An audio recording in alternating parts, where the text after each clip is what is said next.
Subscribe करें yes-B home news channel को और दबाएं बेल आइकन। कहा था कि हमारी सरकार बनाओ।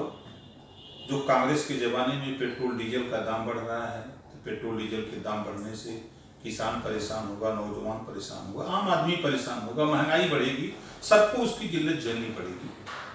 तो लोगों ने सोचा कि भाई इनको वोट दे दिया जाए, सरकार बना करके महंगाई कम करेंगे। उस समय ये लोग कचहरी पे गैस सिलेंडर रख करके प्याज का माला पहन करके धरना प्रदर्शन दे रहे थे।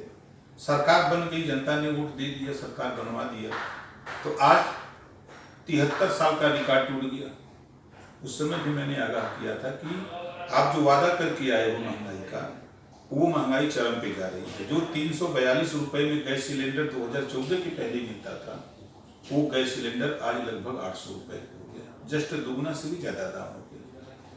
तो दूसरा हमारा उनसे जो था कि जो ग्रामीण इलाकों में या शहरी इलाकों में जो आप शौचालय बनवा रहे हो, 90% भ्रष्टाचार है। शौचालय आप यहाँ से भेज दे रहे हो, धरातल पर आप उसका स्पष्टीकरण नहीं ले रहे हो, खाली कागज पे बात मान रहे हो। 90% या तो उसमें भूसा रखा है, या उपली रखा है, या दरवाजा ही नहीं लग पाया है, या छत ही नहीं बना है, या टूट के गिर गया है। इस तरह का आपको 90%। इस बात को हम समझाते थे कि जो वास्तव में गरीब है, पात्र है आवास का, जिसको मिलना चाहिए, उसके पास रिश्वत देने के लिए पैसा नहीं है कि 20,000 25,000 रुपया दे उसको आवास मिले। इस सरकार को जैसे लगता था कि भैंस के आगे बीन बजाई भैंस करे भागो। हम सच्चाई से अवगत कराते थे, सरकार ने नहीं माना, तो हमने उनके साथ रहना बेहतर नहीं समझा कि हम जनता के बीच में जिसकी लड़ाई लड़ रहे हैं, तो वो कल सवाल मुझसे करेगा कि आप इनके साथ क्यों। तो मैंने इस्तीफा दे दिया। और सर एक सवाल मेरा ये था, कुछ लोग हमसे, क्योंकि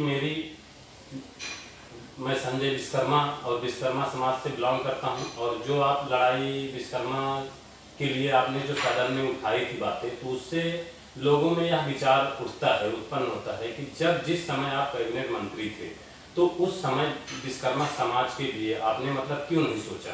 आज जब आपकी कुर्सी नहीं है, लोग ऐसा बोलते हैं कि आपकी कुर्सी नहीं है, तो आप मतलब आपको विश्वकर्मा समाज की याद आई है। देखिए, ये वो लोग बोलते हैं जी, जो किसी दल के गुलाम हैं जी।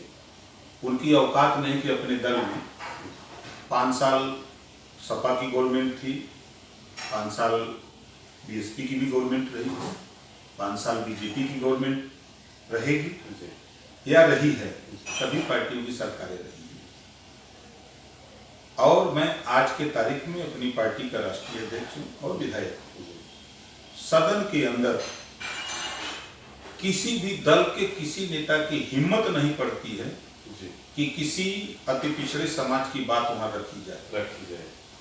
तो कम से कम ओम प्रकाश राजभर ने सदन में, चाहे वो विश्वकर्मा हो, चाहे पाल हो, चाहे नाई हो, चाहे गोंड हो, चाहे रघुवंशी हो, चाहे बिहार हो, चाहे बारी हो, चाहे रजवार हो, ऐसे जिनकी कोई गिनती नहीं है देश में, किसी पार्टी के लोग जानते भी नहीं कि जाति यहाँ रहती है, ऐसे लोगों की सदन में चर्चा इस नाते हमने किया कि उनके यहाँ अपने अधिकार के प्रति चेतना जगे कि हमारा भी अधिकार है, हमको भी शिक्षा मिले, स्वास्थ्य मिले, हमको भी दवाई मिले, हमको भी रोटी कपड़ा मकान मिले, जो संविधान में व्यवस्था है वो उनको भी मिले, उनमें जागृति पैदा हो, वो खुद लड़े।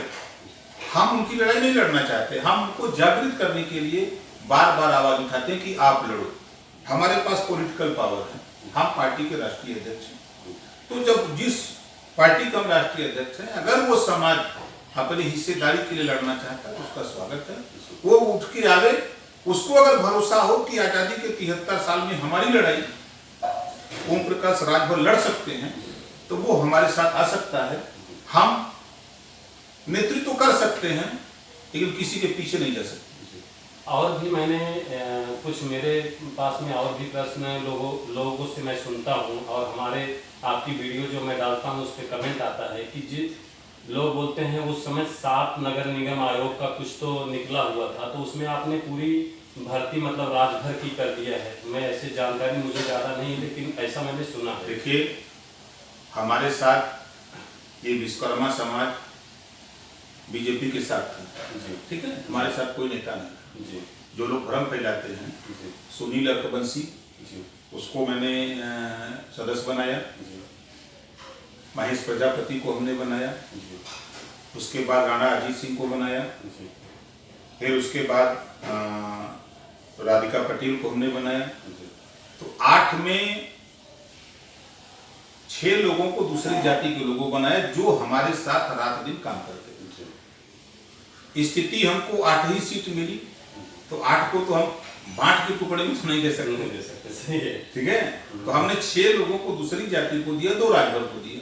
ठीक है। तो अब लोगों के दिमाग में जैसे एक मानसिकता बनी है कि हम विरोध ही करेंगे। लोग बोलते हैं सारा आपने साथ के साथ ही दे दिए, ऐसा ये लोग इस नाते बोलते हैं कि उनको जानकारी नहीं है, वो अंधभक्त हैं। जी कोई समाजवादी पार्टी का अंधभक्त है, जी तो कोई भारतीय जनता पार्टी का अंधभक्त है, तो कोई बसपा का अंधभक्त है, कोई कांग्रेस का अंधभक्त, उसको दिखाई नहीं देता है।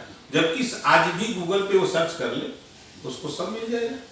लेकिन वो सच्चाई नहीं जानना चाहता है, उसका एक नशा है कि हम विरोध करेंगे। विरोध करो, अच्छी बात है। किसी ने बोल दिया और बस तुरंत उसको चालू। देखिए, अभी जैसे आपको एक उदाहरण मैं बताऊं, अभी कोरोना जैसी महामारी में ही आपने देखा कि देश के प्रधानमंत्री जी ने कहा कि प्रवासी भारतीय, एक शब्द उन्होंने इस्तेमाल किया, प्रवासी भारतीय। तो हम भारतीय मजदूर कह सकते हैं, भारतीय श्रमिक कह सकते हैं, प्रवासी हमको आप कैसे कह सकते हो? आज अगर प्रवासी आप हमको कह सकते हो, हमारे श्रमिक मजदूर को कह सकते हो, तो हम पूछना चाहते हैं कि उत्तर प्रदेश की राज्यपाल गुजरात की, क्या उनको प्रवासी कह सकते हो? जो हमारे ऊपर उंगली उठा रहा है, क्या वो हिम्मत है उसकी? वो भी प्रवासी क्यों कह रहा है? क्योंकि उसका मानसिकता नहीं है, उसकी सोच नहीं है, उसको जैसे विवेक नहीं है, उसके पास समता, प्रज्ञा, करुणा, प्यार, उसके पास 4 चीजें नहीं है। जो विवेकवान होता है उसे खुद निर्णय करने की क्षमता होती है। इन लोगों के पास, ऐसे कहने वाले लोगों के पास ये सोच नहीं है। अगर कोई मुझे प्रवासी कह रहा है तो हम भारतीय हैं, हम भारतीय हैं, भारतीय श्रमिक कह सकते हैं, भारतीय मजदूर कह सकते हैं, लेकिन प्रवासी नहीं। जैसे देश के प्रधानमंत्री जी ने कहा कोरोना जैसी महामारी में कि सोशल डिस्टेंसिंग बना के रखिए। पूरा हमने जो गूगल पे सर्च किया, हमने भी पढ़ा है, ऐसा नहीं है कि हम तो भाई पैसा देके पढ़े हैं। गांव कहावत है कि सामा देके पढ़े हैं, लोग कहा पैसा देके मैं पढ़ा हूं। ऐसी स्थिति में आप उठा के देखिए, उन्होंने कहा कि सोशल डिस्टेंसिंग, सोशल का मतलब होता है सामाजिक। तो सामाजिक दूरी बनाने के लिए कवायद शुरू हुई। एक जाति दूसरे जाति से घृणा करे, ये उसका अर्थ निकलता है हमारे हिसाब से। जबकि होता है फिजिकल डिस्टेंसिंग। फिजिकल का मतलब है शारीरिक दूरी। तो आपने वो कह दिए सोशल, सब लोग सोशल चिल्लाने लगे। तो जो दूसरे से दूर हो जाओ, हाँ, वो जो कह दें, राजा जो कह दे उसी को लोग मान लेते हैं। प्रजा का भी कर्तव्य है कि राजा अगर गलत बात कहता है तो प्रजा को उस बात का उसको एहसास कराना चाहिए। तो किसी की हिम्मत तो नहीं है, जो हिम्मत करेगा वो जेल जाएगा। एक दूसरे से दूरी बनाने को बोल रहे हैं, आइए आपस में एक दूसरे से दूरी बना रहे हैं। देखिए, उसका होता है फिजिकल डिस्टेंसिंग, ठीक है। और फिजिकल डिस्टेंसिंग लोग ना कह करके जो नेता कह दिया, देश के हमारे प्रधानमंत्री जी कह दिए, वही लोग मान लिए। तो किसी के पास ये नहीं गुण है, ज्ञान है कि हम उसका अर्थ भी तो जाने। इस